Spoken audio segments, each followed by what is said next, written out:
Senator. So, yung mga tanong niyo po, yung aming counsel na po ang sasagot, si Attorney Gilbert Lawenco. But then, maraming salamat po sa lahat ng nagdasal for Doc Willie Ong. Thank you po.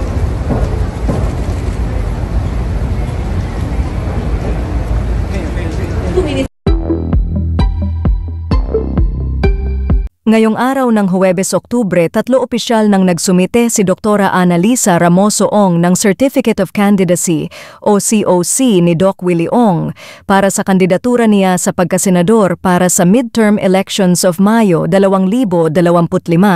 Sinamahan si Doc Lisa ng kanilang legal counsel na si Attorney Gilbert Lawenco sa paghahain ng Certificate of Candidacy sa pagkasenador ni Doc Willie.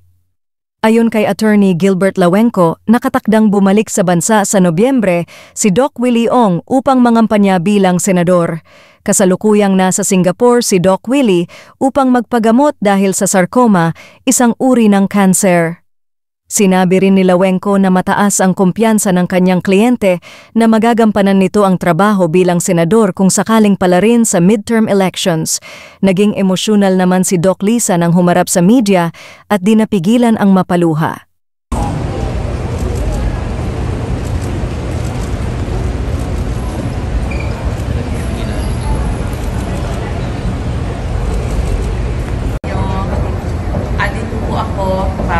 Bahay ni Doc Willie Ong para i-represent siya for senator. So, yung mga tanong niyo po, yung aming counsel na po ang sasagot, si Attorney Gilbert Lawenco. But then, maraming salamat po sa lahat ng nagdasal for Doc Willie Ong. Thank you po.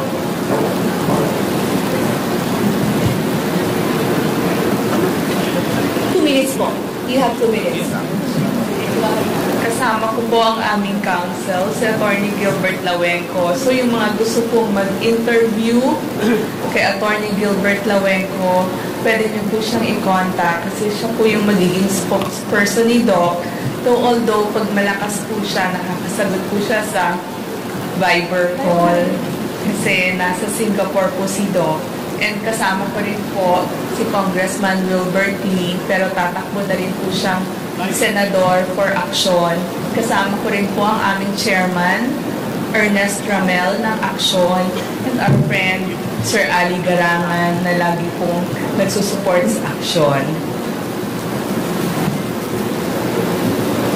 Thank you po. Question and answer na po from the media. Question, Ma'am, GMA7. Hi sir, hi ma'am, good morning po. Tatanong lang po namin, paano po pinaplano ni Doc Willie na mag-launch ng campaign po, nationwide campaign? Will he be healthy enough or ibang means po yung gagamitin ni Doc Willie? Okay.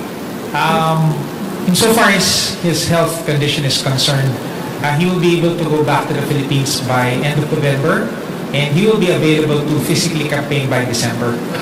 He was told by his doctor that although his condition is of course nothing to sniffle at.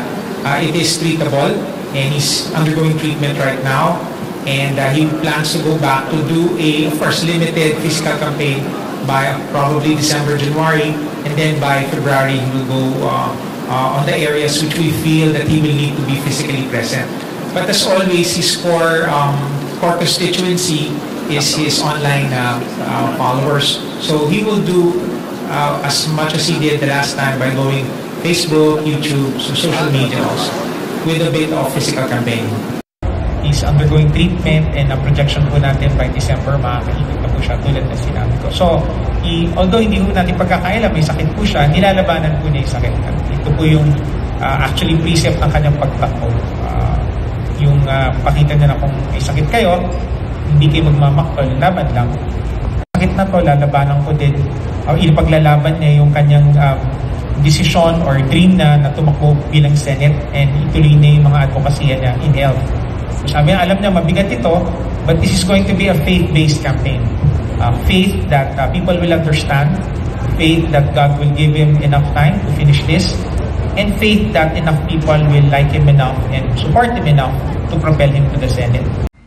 Baka magulat kayo, in-inform ko naman kayo Magpa-file po kami ni Doc Lisa for Senator May 2025 para paggaling natin. Ang tapos ng treatment ko kasi November eh. So by December, dapat nasa Pilipinas na ako.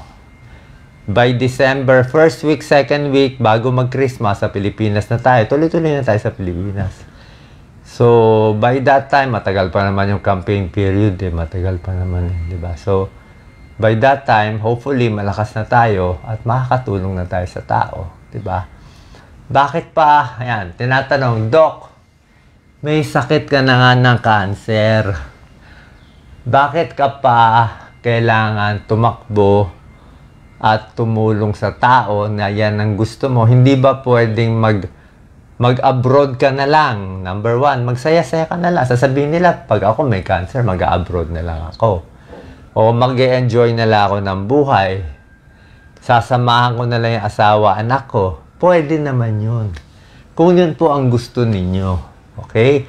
Para sa inyo, kung yun ang gusto nyo, ganun na lang, enjoy na lang. Tama naman yun. Wala naman nagpipigil sa inyo eh. Diba? Kaya huwag nyo ako pipigilin. Huwag nyo ako pipigilin. Iba kasi ang gusto ko. Kung maiksi, mahaba, kung bibigyan ako ng Diyos ng 1 buwan, 1 taon, malay mo 10 taon, malay mo bigyan pa ako ni God ng 20 years. 'Di ba? Baka pag naayos to. Actually, ang dami naayos sa akin ha. Kahit yung mga ibang sakit ko, yung mga varicose ko nawala eh. Yung varicose ko, yung mga manas ko, lahat nawala eh. So, parang siya pala talagang gumugulo sa buong katawan ko. So, wag niyo po akong pigilan kasi hindi naman para sa akin to, para sa inyo to. Okay? Sanay na kayo sa mga corrupt na politiko eh. Try naman tayo ng matino. Try it once, 'di ba? Try niyo once. Sabihin, mahina si Doc. Paano niyo nalaman mahina? Utak niyo na siguro nahihinaan. My God. Hindi ka naman pwede banat ng banat na hindi nag-iisip.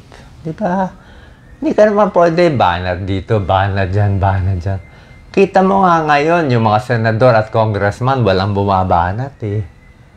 Halos walang bumabanat, di ba? Tama, mali, wala lang bumabanat eh. Pero, ang gagawin natin, sa takbo natin, ang pinakakakaiba natin, explain ko po sa inyo, ay wala tayong campaign funds.